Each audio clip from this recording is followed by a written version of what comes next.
Hi, I'm Tamus Simons, the captain of Williamstown High School's finest. And as you can probably tell from my accent, I'm from Australia, and we've been representing our country in the Junior Soccer Sim competition coming up this week. So our team is made up of an assortment of characters, my friend Ryan Zavell being the chief strategist for the team, and our mentor being Rudy Bursa. So much like many other teams probably encountered, there's a surprising amount of nuance that comes with controlling how a bunch of boxers drive around a pitch to play soccer.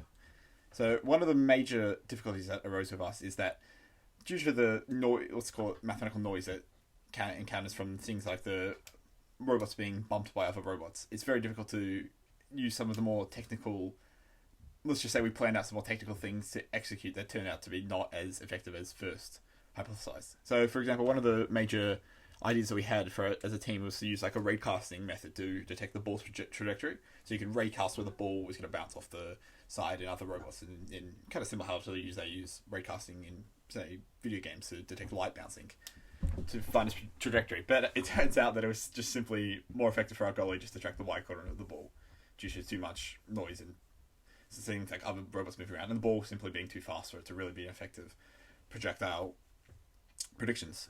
So some of the other ideas were to use more of a curvature method to meet the ball, but due to the ball moving too fast and other robots knocking our robot, this was really not as fruitful as we had first hypothesized, to say the least.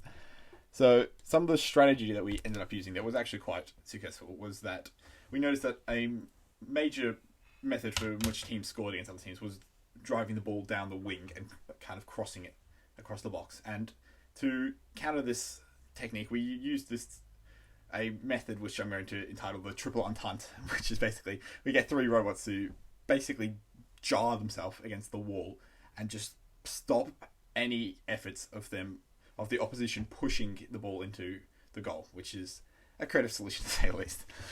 Yeah, some of the other solutions that we came up with were things like we found out that having a deep sweeper was very effective in offense, because it's basically we found out that the team that had the ball in their half was most likely to lose. So we really wanted to keep it in the opposition's half to optimize our probability of winning. So one of the major technical difficulties we ran into was that it's just simply very difficult to obtain data as to what updates to the code were actually effective.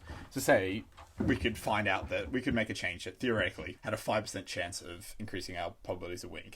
So let's say I run 10 games and it has a 55% chance of winning.